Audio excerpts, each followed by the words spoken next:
Hi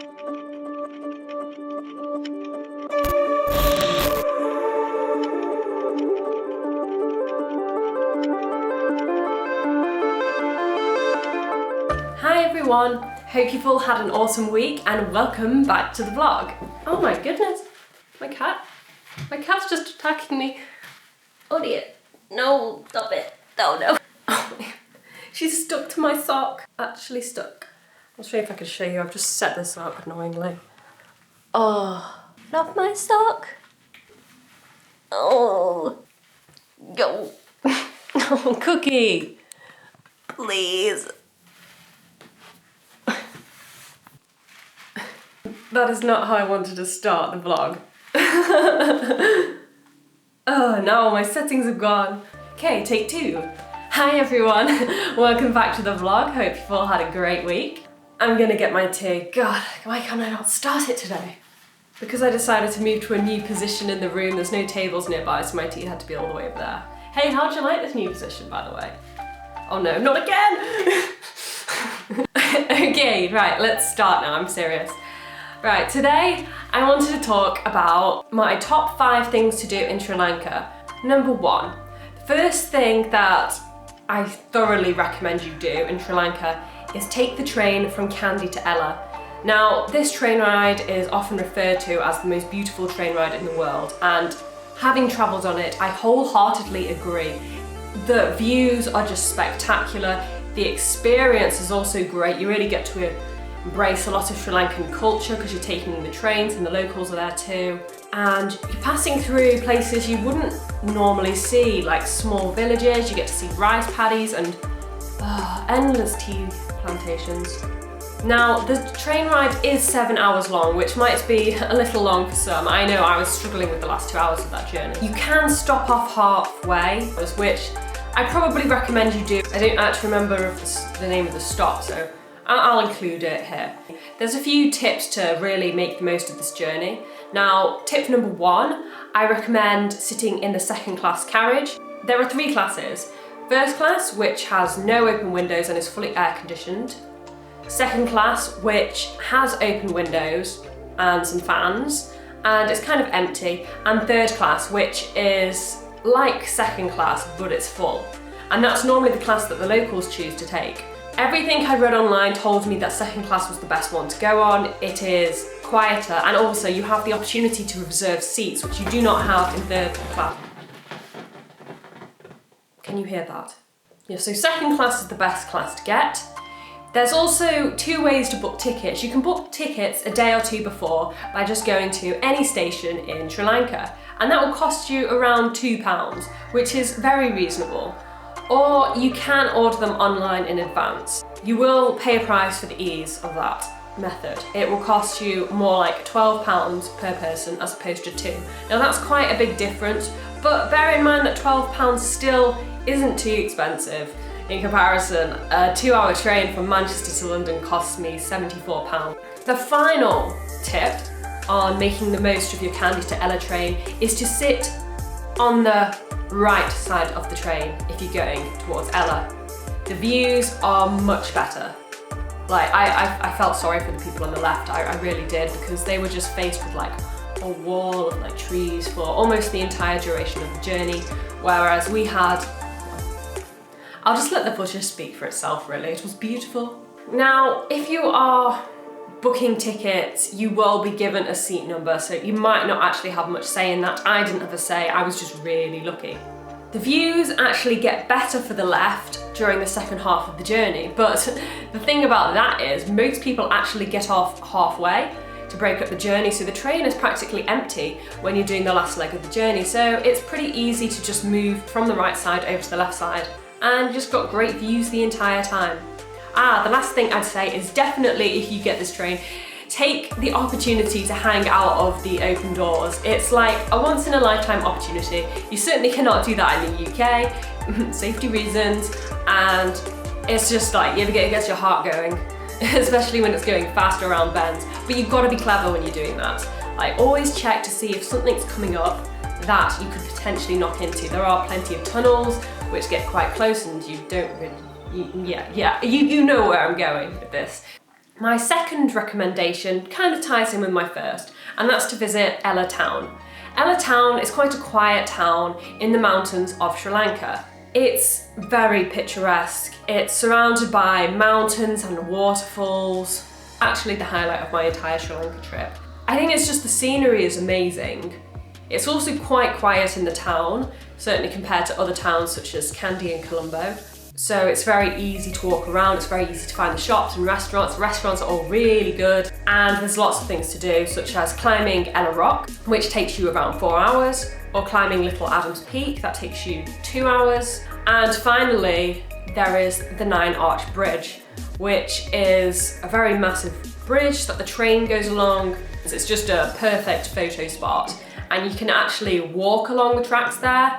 So quite good to get drone shots, and people wait to see the trains going past. You can get a nice drone shot of the train passing. Yeah, I mean, I sadly did not get to do this, and I'll go into that in a moment. If you visit Ella, you really need to spend a minimum of 2 nights there.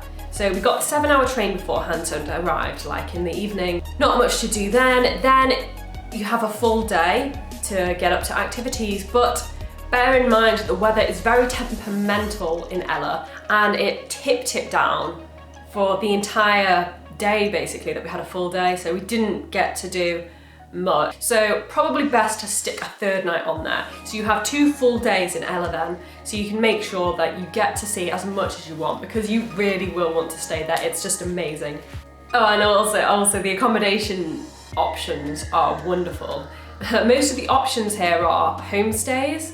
We actually stayed in a homestay with Airbnb and in someone's house, which can sound a bit daunting at first. I was actually quite worried about this, but it was a wonderful experience. Our host really looked after us, offered us tea and biscuits all the time, and she cooked for us. And the views from our accommodation were just spectacular. We could see everything. We could see the waterfall, we could see Ella Rock, and we could see Little Adams Peak. And the train went round the back of the accommodation. Moving on to my next recommendation, number 3, Udawalawa National Park. Now, this is one of the main parks in Sri Lanka, but normally people talk about Yala National Park. That one is more popular because it's got the highest density of leopards in the world.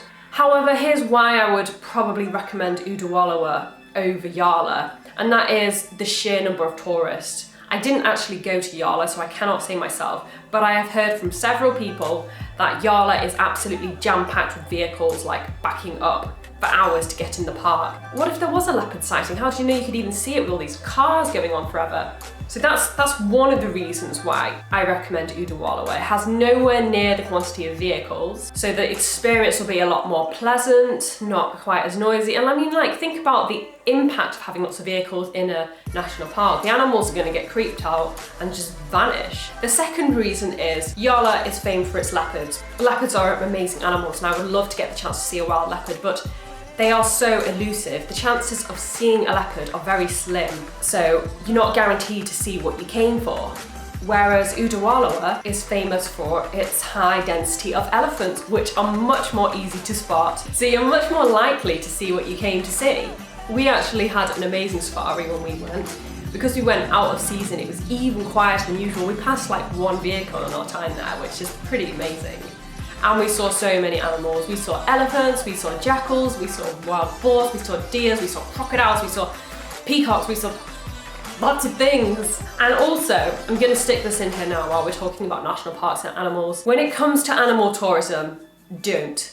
National parks are good because the animals are in the wild, but do stay away from any form of animal tourism such as elephant riding or even elephant orphanages. It is not good for the animals. And I know you might be a bit like, what? An elephant orphanage? They rescue them? Sanctuaries can be good. There are many wonderful sanctuaries out there that really take care of the animals. But there are many places, and I know Sri Lanka has a lot of them. I'm not gonna say any names because I can't remember them, otherwise I would so totally name and shame. But they kind of use the term orphanage to make you feel like you're doing something good for the animals, but they're actually mistreating them. They hit them with sticks, they chain them up. If you see an elephant in chains anywhere, no, you have to avoid it. It's just those poor elephants. Number 4, on my list of top things to do in Sri Lanka is go to a very secluded beach. The beach I personally recommend is, oh my god, I'm going to give it a go at saying Hiriketiya or something like that. And the reason I recommend this beach is because it is a very small beach, it's very secluded, it's really hard to find, and you guessed it, very few tourists. There's many benefits for having few tourists on a beach. One, it's not jam-packed with people, so you get much better experience, it's much more unique, and two, the landscape just is nowhere near as spoiled. I'm so used to visiting beaches, and the beach line is just filled with resorts and restaurants and everything. But this beach, it just had palm trees going all the way around. There were a few buildings hidden behind them, and there was, I think, 2 beach restaurants, but that was it. Other than that, it was pretty much untouched.